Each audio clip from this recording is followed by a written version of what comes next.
Aisha had everything a girl could ask for: gold-embroidered dresses, dazzling jewelry, and a grand mansion filled with servants catering to her every need. Yet, despite the luxury surrounding her, she felt caged, like a bird trapped behind golden bars. The marble floors echoed with silence, the air was thick with rules, and warmth was a stranger in this house. She longed for freedom, for a life beyond the suffocating expectations imposed on her. Her stepmother, Madame Rukhsana, was a woman of rigid principles, someone who measured a person's worth by the weight of their wealth. She had married Aisha's father years ago, and after his passing, she had taken complete control of the household and Aisha's future. The woman ran the mansion with an iron grip, ensuring that Aisha was raised to be the perfect lady, graceful, obedient, and most importantly, an asset in securing a powerful marriage alliance. Every morning, Aisha sat through tedious lessons on etiquette, social conduct, and the importance of marrying well. Her stepmother constantly reminded her that love was a fleeting illusion, but wealth and status were everlasting. The pressure suffocated her.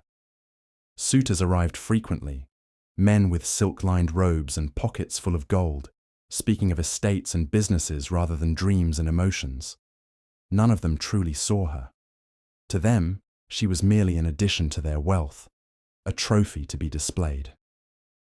Aisha often found herself standing by the window of her lavish room, watching the world beyond the mansion's high walls.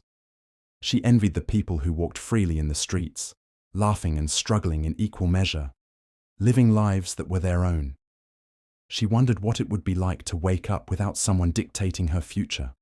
Despite the luxurious feasts laid before her each night, she barely touched her food, lost in thoughts of an escape she dared not voice. Madame Rukhsana would never allow her the luxury of choice.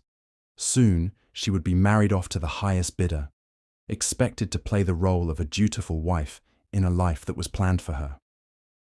Aisha knew that resisting would only bring harsher control, yet deep inside, a spark of defiance burned.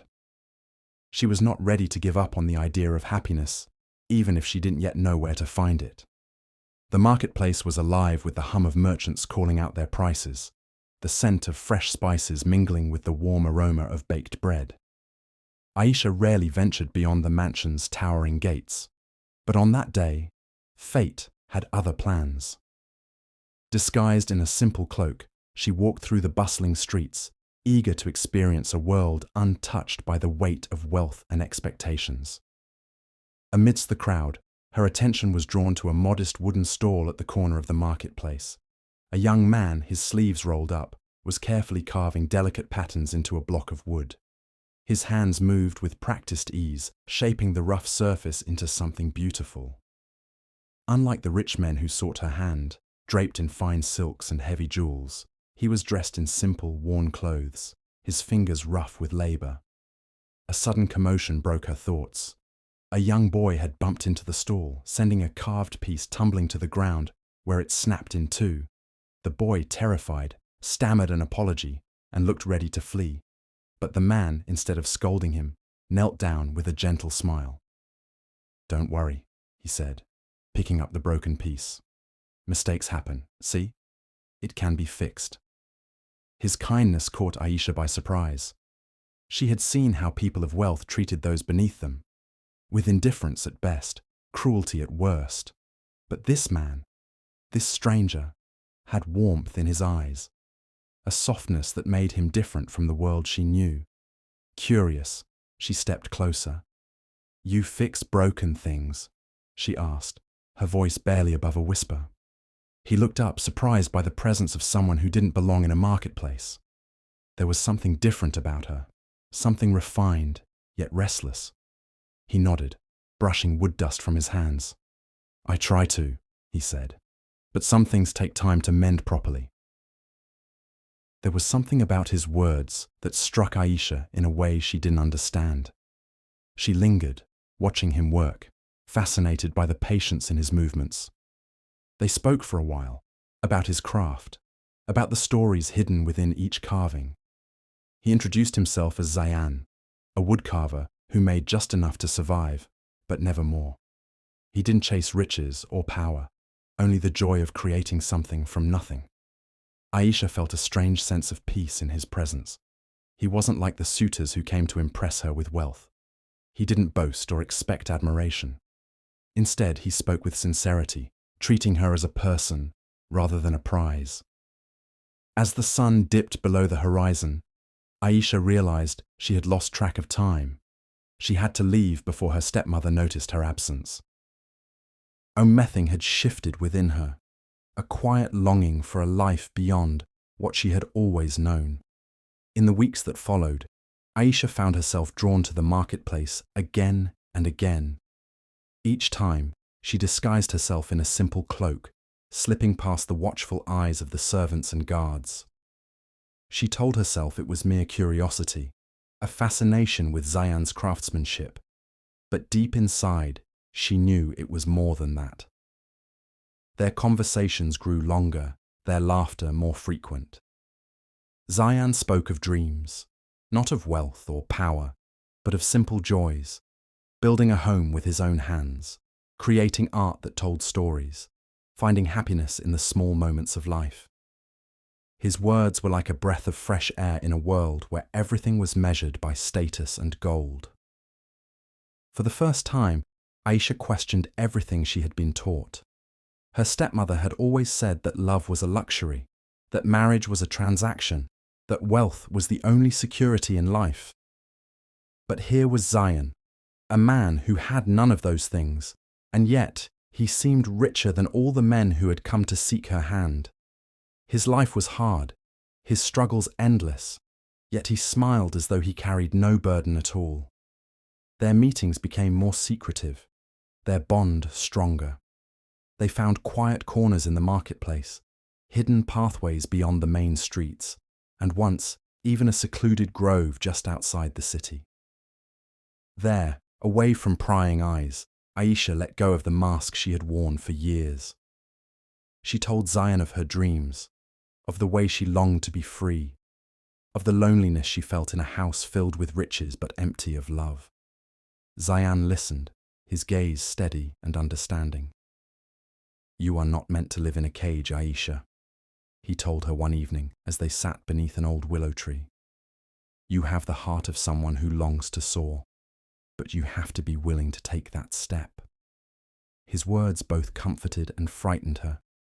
A step away from the life she knew meant stepping into uncertainty. But when she looked at Zayan, she wondered if love was worth that risk. With each passing day, their feelings deepened. Their hands brushed when she handed him a cup of water. Their gazes lingered a moment too long. Love was never spoken aloud, but it filled the spaces between their words, in the way he carved delicate flowers into a piece of wood just for her, in the way she waited for his smile as if it were the only thing that mattered. But Aisha knew this fragile happiness could not last forever. Her stepmother was growing impatient, pressuring her to accept a wealthy suitor. Soon, she would have to make a choice.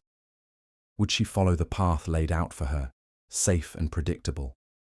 Or would she dare to risk everything for a love that promised no riches, only freedom? One evening, as the sun dipped below the horizon, painting the sky in shades of amber and crimson, Aisha and Zayan met in their secluded grove. The air was thick with an unspoken tension, a lingering question neither had dared to voice. Aisha's heart felt heavy. Her stepmother had begun arranging meetings with wealthy suitors, making it clear that time was running out. Zayan, sensing her unease, reached for her hand. "Aisha," he began, his voice steady but filled with emotion. "I know I have nothing to offer you, not wealth, not status, not an easy life, but I can offer you love, honesty, and a life where you are free to be yourself." Aisha's breath caught in her throat. She had imagined this moment in many different ways, but hearing Zayan say the words made it real. "Zayan, if my stepmother finds out, she will never forgive me. She will disown me, strip me of everything," she whispered, fear and longing warring within her. "Then let it be so," Zayan said firmly. What is wealth if your heart is imprisoned? What is family if they do not care for your happiness? Aisha, I do not ask you to sacrifice your comfort for hardship, but I ask you to choose love. Choose a life where you wake up every morning knowing you are cherished, not traded like a possession. Tears welled in Aisha's eyes. He was right. All her life, she had been taught that love was an illusion, a distraction, something fleeting. But what she felt for Zayan was not fleeting. It was the only thing that had ever felt real. Her heart pounded as she whispered the words that would change her life forever. Yes, Zayan. I choose you. I choose love.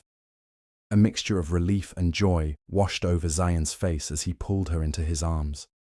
We must leave no trace of this, he said. We must be careful. Your stepmother must never know until it is too late for her to stop us. Together, they made a plan. They would marry in secret, with only a trusted few as witnesses. Aisha's childhood maid, the only person who had ever shown her kindness in her household, agreed to help her sneak out on the night of the wedding. Zayan's friend, an elder from his neighborhood, agreed to officiate the simple ceremony. As the night deepened, they parted with the weight of their decision settling over them. Aisha was terrified, yet for the first time in her life, she felt in control of her own destiny. She knew she was risking everything, her home, her name, her entire way of life. But for love, for freedom, for Zayan, she was willing to take that risk. Their secret wedding was set. There was no turning back now. On a moonlit night, Aisha slipped out of the mansion for the last time. Wrapped in a simple shawl, she left behind the golden halls, the servants who barely acknowledged her, and the cold, suffocating life her stepmother had planned for her. Her heart pounded in her chest, but she did not hesitate. She had made her choice. Zayan was waiting for her in a small courtyard behind the marketplace, where a handful of people had gathered. His friend, an elderly imam, stood beside him, ready to bless their union. There were no lavish decorations, no grand feast, no silken wedding dress, just Aisha, Zayan, and the promise of a life built on love rather than wealth. As they exchanged vows under the watchful stars, Aisha felt a peace she had never known before. When the imam declared them husband and wife, Zayan took her hands in his grip warm and reassuring. From now on, we build our own life, he whispered. That night, Aisha stepped into a world completely different from the one she had always known. Zayan's home was small, a single room with rough wooden walls, a threadbare mat for sleeping, and no servants to wait on them. The air smelled of earth and wood, and for the first time, she had to adjust to life without luxury. The mornings were early, the work relentless. She helped fetch water from a communal well, kneaded dough for bread, and learned to wash clothes with her own hands. The first time she burned her fingers while cooking. She bit her lip to keep from crying. The first night she lay awake on the hard floor. She fought the temptation to long for the soft mattress she had left behind. Yet through every hardship, Zayan was by her side. He worked tirelessly, carving wooden pieces to sell in the marketplace, bringing home whatever little he earned. When Aisha struggled, he never scolded, only encouraged her. "We will learn together," he would say with a smile.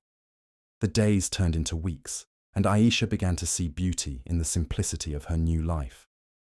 The laughter of children playing in the narrow streets, the kindness of neighbors who shared their food despite having so little, the warmth of Zayan's voice as he told her stories under the stars. She missed nothing of her old life, except perhaps the ease of it.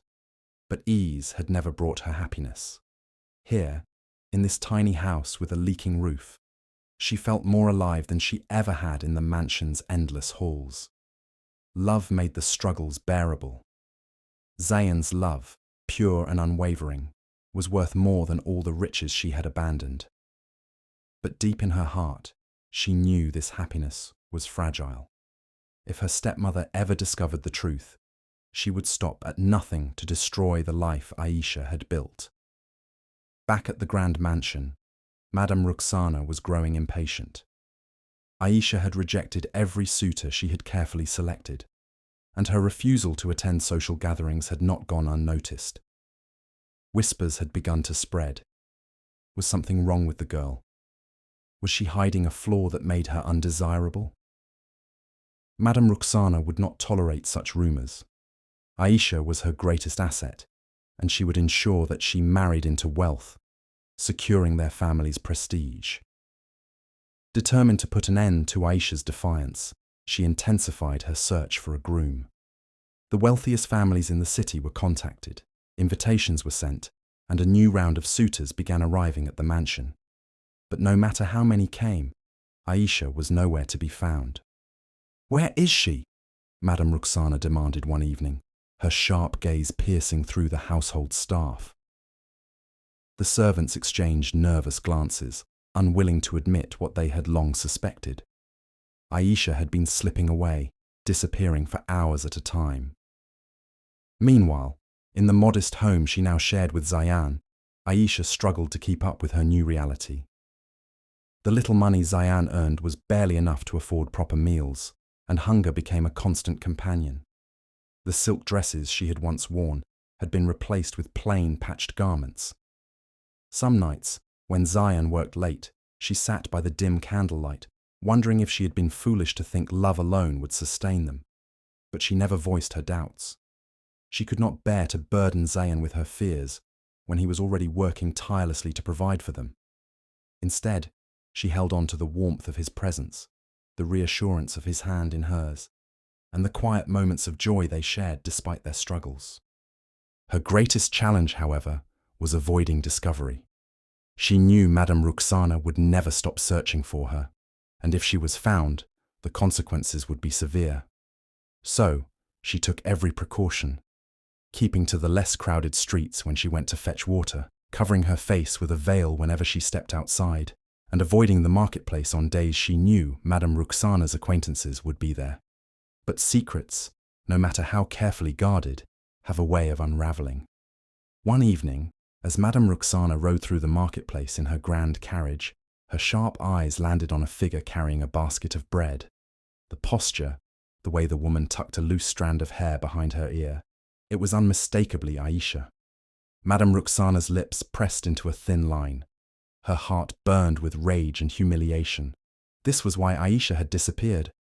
To live like a commoner, in rags, with some poor man. That night, Madame Rukhsana made a silent vow. She would find Aisha, and when she did, she would make her regret ever defying her. The days grew harder, and the weight of poverty pressed down on Aisha and Zayan like an unrelenting storm. Zayan's woodcarving business, once enough to keep them afloat, began to falter. Fewer customers came to buy his handcrafted pieces, times were tough for everyone, and people prioritized food over art. Some days, he returned home with barely enough coins to buy a single loaf of bread. Aisha saw the exhaustion in his eyes, the way his shoulders slumped when he thought she wasn't looking. He never complained, never let his struggles break his spirit, but she knew the burden was wearing him down. One evening, as he sat sharpening his carving tools, she took his hands in hers. "Let me help, Zayan," she said gently. "I can find work or—" "No, Aisha," he interrupted, shaking his head. "I will not let you suffer more than you already have. This is my responsibility." But Aisha refused to stand idly by while their lives crumbled. Late at night, when Zayan was asleep, she opened the small wooden box she had hidden beneath their thin mattress. Inside lay the last remnants of her old life: gold bangles, delicate earrings, and a necklace encrusted with tiny pearls. The next morning, disguised under a thick veil, she made her way to the market's back alleys, where merchants dealt in quiet trades. She clutched the jewelry in her trembling hands, knowing that once she let go of them, there would be no turning back. The jeweler eyed her suspiciously, but took the pieces without question, handing her a pouch of coins in return. It was far less than their worth, but it was enough to buy food and keep them afloat for a little while longer. Aisha returned home before Zayan could notice her absence, hiding the money in a cloth pouch. Over the next few weeks, she used it sparingly, buying just enough food to avoid suspicion. She never told Zayan. She knew his pride would never allow him to accept such a sacrifice. But even as she struggled to keep their home running, a greater danger loomed. Madame Rukhsana's suspicion had grown into certainty. She had seen Aisha in the marketplace, and though she had not been able to stop her that day, she had taken action. She sent spies into the market, instructing them to watch every veiled woman, to ask questions, to find out where Aisha had gone. One afternoon, as Aisha returned from buying flour, she noticed two men trailing behind her. Her heartbeat quickened. They weren't ordinary passers-by. They were watching her too closely, moving when she moved, pausing when she did. She turned sharply into a narrow alley, her heart pounding. If they caught her, they would drag her back to the mansion, back to the life she had escaped. Just as she thought she was trapped, an old woman tending to her spice stall noticed her fear. Without a word, she pulled Aisha behind the stall, covering her with a basket of cloth. The men passed by, unaware of how close they had come. When Aisha finally emerged, she thanked the woman breathlessly and hurried home. She knew then that time was running out. Madame Rukhsana was closing in, and soon she would have to face the woman she had defied. Madame Rukhsana sat in her grand chamber, her fingers tapping impatiently against the polished wooden table. The frustration she had bottled up for weeks was reaching its breaking point. Every effort to locate Aisha had yielded nothing but whispers and uncertainty. But tonight, that changed. A well-dressed merchant entered, bowing slightly before speaking. "Madam, I have news. Your suspicions were correct. Aisha is living among the poor, married to a woodcarver named Zayan." For a long moment, Madame Rukhsana did not speak. The words hung in the air, sharp and unforgiving. Then, slowly, her lips curled into a bitter smile.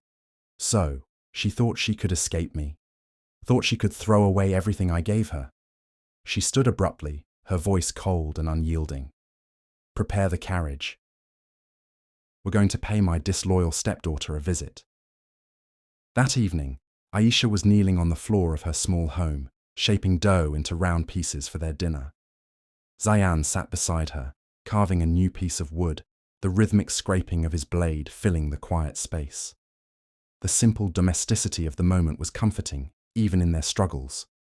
Then, without warning, the door burst open. Aisha's heart stopped as she looked up to see Madame Rukhsana standing in the doorway, her eyes burning with fury. Behind her stood two servants, their expressions unreadable. The air in the room grew suffocating. "So this is where you've been hiding," Madame Rukhsana said, her voice dripping with venom. Her eyes swept over the tiny, shabby room with disgust before settling on Aisha.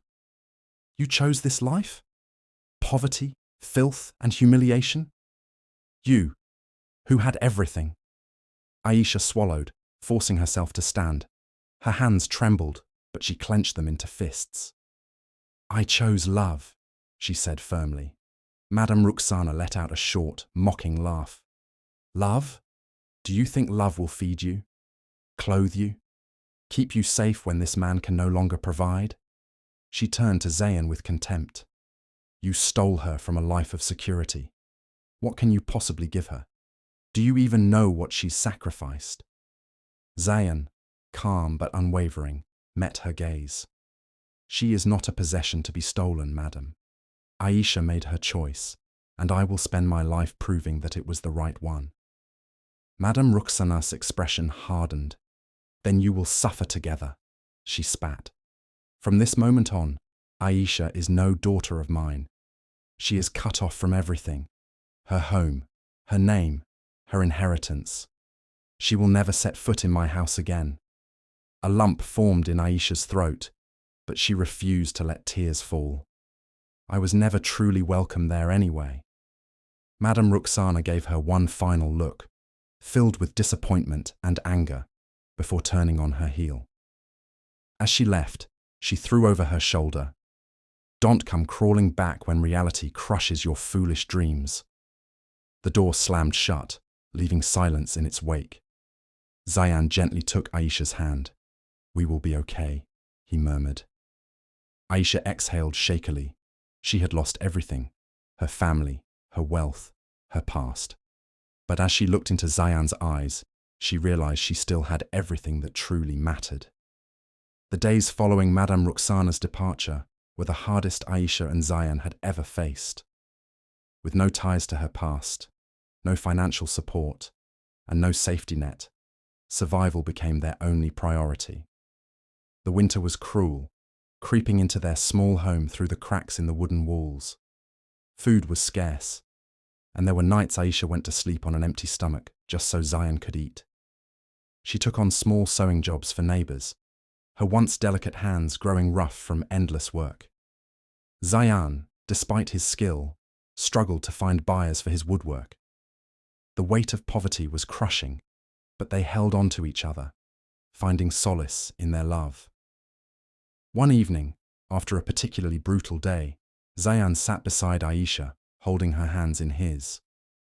"I promise you, things will get better," he whispered. "I will not let our love be drowned by hardship." And true to his word, things did begin to change.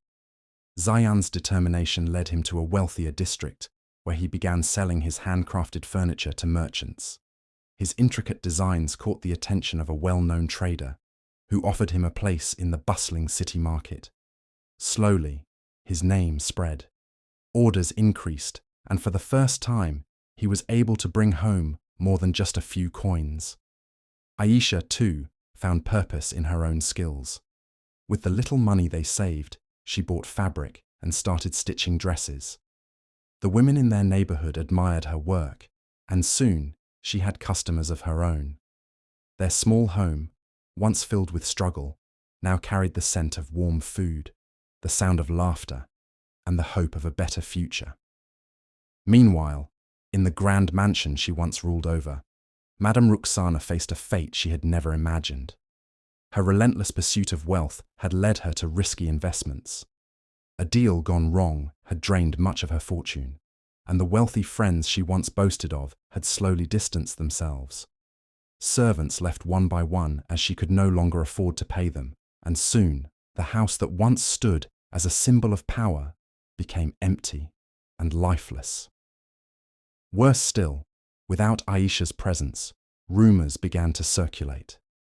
Wealthy families refused marriage alliances with Madame Rukhsana's relatives, believing she had lost her influence. The name she had once protected so fiercely was now nothing more than a shadow of its former glory. One fateful day, she found herself alone, sitting in the once grand hall of her mansion, now stripped of its luxuries. Her wealth was gone, her reputation ruined. And the daughter she had disowned, the girl she had thrown away like an unwanted burden, was nowhere to be found. Meanwhile, in a small but warm home, Aisha and Zayan sat together, sharing a meal they had earned with their own hands. They had nothing when they started, but through love, resilience, and faith, they had built a life richer than anything Madame Rukhsana had ever offered. And for the first time in her life, Aisha felt truly free. One evening, as Aisha folded freshly stitched clothes, a neighbor knocked on her door. The woman's expression was hesitant, as if unsure whether to share the news she carried. "Aisha, have you heard? Your stepmother. She has lost everything." Aisha froze. It had been months since she had last thought of Madame Rukhsana, the woman who had cast her aside without a second thought. To hear that the mighty woman had fallen was almost unbelievable. The neighbor continued, "She has no money left. The servants are gone. People say she barely has food to eat. She lives alone in that great empty mansion." Aisha's heart wavered. A part of her felt the sharp sting of old wounds, remembering how Madame Rukhsana had treated her. But another part, one that had grown softer through struggle and love, felt pity. That evening, after telling Zayan what she had learned, she made a decision. The next morning, she wrapped a shawl around herself and walked toward the mansion she had once called home. It looked nothing like she remembered. The grand entrance was unkempt. the garden overgrown, the windows dark. The place that had once been alive with guests and servants now stood still, as if abandoned. She found Madame Rukhsana in the large sitting hall, sitting in silence. The woman who had once radiated power and pride now looked small, her fine clothes replaced with simple garments, her once glowing face now pale with worry. Madame Rukhsana looked up, her eyes widening in shock as she saw Aisha standing before her. For a long moment, neither of them spoke. Then, with a voice that was no longer sharp but weary, she asked, "Why are you here?" Aisha took a deep breath. "I heard what happened," she said softly. "I wanted to see you." A bitter smile crossed Madame Rukhsana's lips. "Come to gloat? To tell me I was wrong?" Aisha shook her head. "Number I came because, despite everything, you were a part of my life." Tears welled in Madame Rukhsana's eyes. She looked away, struggling to maintain the pride she had left. "I was cruel to you," she admitted. "I thought wealth was everything. I believed I was protecting you, but I only pushed you away." She let out a trembling sigh. "And now I have nothing." Aisha stepped closer. "I forgive you." Madame Rukhsana's head snapped up. She searched Aisha's face, as if trying to find traces of resentment, but there was none, just sincerity. Tears fell freely down the older woman's cheeks. "I don't deserve your kindness." Aisha gave her a sad smile. "Maybe not. But kindness is not about who deserves it." For the first time in her life, Madame Rukhsana felt the weight of true regret. As Aisha turned to leave, Madame Rukhsana whispered, "Stay. Come back home." Aisha paused before looking back at her. "I already have a home." She walked away, back to the small but warm house where Zayan was waiting for her. She had made her choice long ago, and she had never regretted it. As she stepped inside and saw Zayan's smile, she knew love was, and always would be, greater than wealth.